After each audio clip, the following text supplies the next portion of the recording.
It was the title of the book that caught my attention. If I had only one sermon left to preach, what would it be?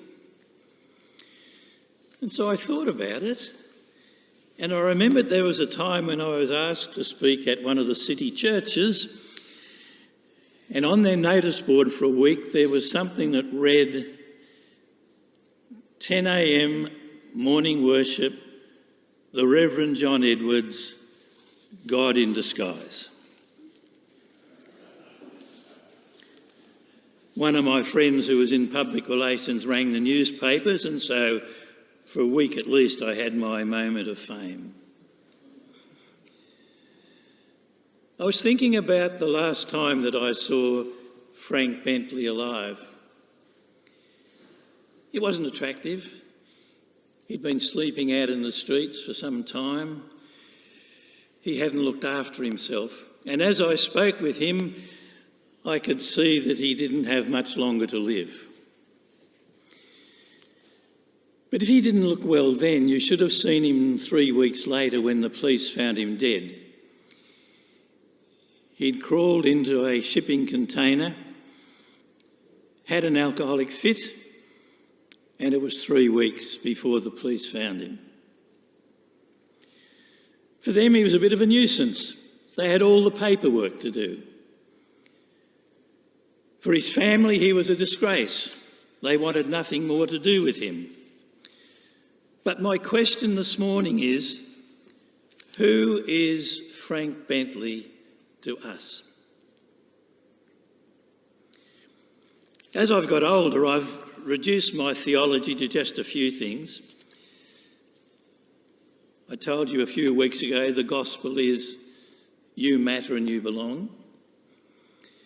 Well, let me tell you 2 stories and see if you can gather from them my view of God. One Saturday I was conducting a wedding in the church in Burnie, and sitting about 3 rows from the front was a 4-year-old boy who kept on asking in that whisper that 4-year-old boys use when they're in church, what was happening, because it was his aunt that was getting married.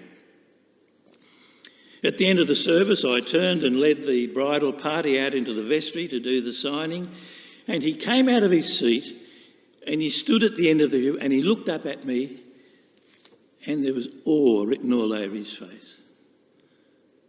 I must say I did look a bit impressive. I had a clerical collar and a preaching gown, and I'd comb my hair and brushed my teeth and all those things you do. And then he went back to his seat and he said to his mother in a voice that everyone could hear, "Mummy, I like God." Story number 2. It was Christmas time and I was walking through the streets of Sydney when one of that city's homeless men approached me and said to me, "Padre, give us a couple of bob for a sandwich, will you?" And I knew pretty well where my couple of bob would have gone. And I was tempted just to keep walking. And then I remembered that the Sunday before I had preached on this very subject. Whatever you do for one of my brothers or sisters here, you do for me. And so I took him into a cafe and we had a meal and I had a chat. So there's my theology.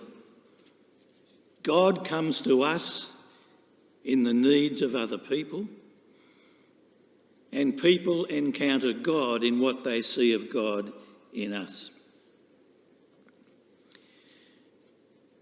Towards the end of the life of Jesus, he wept over the city, and you have these frightening words where he said, "You did not recognise God's opportunity when it came." Mark Twain was once asked, wasn't he troubled by the parts of the Bible that he didn't understand? And his reply was, "No, but I am worried about the parts of the Bible I do understand." And for me, this passage is one of them. And Jesus spoke about the hypocrisy of people for whom the Sabbath was more important than human beings, whose pigs were more important than a disturbed man, People who could look at a prostitute and not see a woman. People who remained aloof from tax collectors and sinners and Samaritans because they were unclean. And if you look at this parable carefully, you will see that both groups lived in a world where there were opportunities to care for the hungry, the thirsty, the sick and those in prison. And some did something and some did nothing. And so perhaps as you leave church this morning, you might think of the phone call you might have made, the text you might have sent, the email, the visit. So where is God in this world today? Well, he's in Afghanistan and the Ukraine, where an orphan stands bewildered looking at the ruin of her house. He's in India, where the beggar goes through the rubbish trying to find something to eat. He's in Australia, where a single mother seeks to provide for her family on a mere pittance, where First Nations people experience neglect and racist attitudes. Well, you can fill in your own answer to that question. Where is God today? But on the last day, Jesus acknowledges as his own people who have wept, who without knowing it, served him in the person of their suffering neighbour.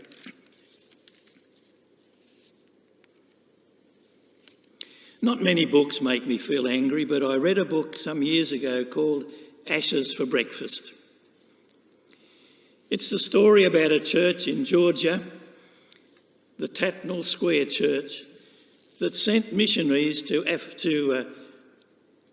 where the... Where do I want to say? I don't know where it was. I do know, actually. He sent missionaries to Ghana, and as a result of their preaching, a young man called Sam Oni decided that he would seek to follow the way of Jesus and become a Christian. And so when he wanted to study, where else would he go to but to the university, on the campus of which was this church. The trouble was, he hadn't read the fine print. He'd forgotten that his skin was a dark colour. The ministers, Thomas Holmes and Douglas Johnson, put up a fight to get him admitted to the church, but no, the officers of the church refused. No black person was going to come into their church. And so they were forced to resign. The TV cameras were there when Sam Oni turned up, and they saw a policeman take him by the arm, drag him down the steps, place him in a police car and taken off to jail. The newspaper wrote it up and said, "History may well show that the greatest sin of the church was in preaching one doctrine and in practising another." Well, what do? The problem may seem so big that we feel we can do nothing, but we can make a difference. We can be the person who sees in that neighbour, that homeless man, that sick person, that rejected person, who sees in that person and knows that God is confronting them. Michel Khoa wrote a number of interesting prayers which were based on his experience of life. And in one of those prayers he asked the question, "Lord, why did you tell me to love?" And he talks about how comfortable it would have been for him to stay at home and say his prayers and sing his hymns. But he says, "You forced me to open the door, and outside people were waiting for me." Lord, he says, I have lost everything. I don't belong to myself anymore. There's no more room for me at home. Don't worry, says Christ. You have gained all. For while men and women came into you, I, your Lord and Master, slipped in among them. Amen.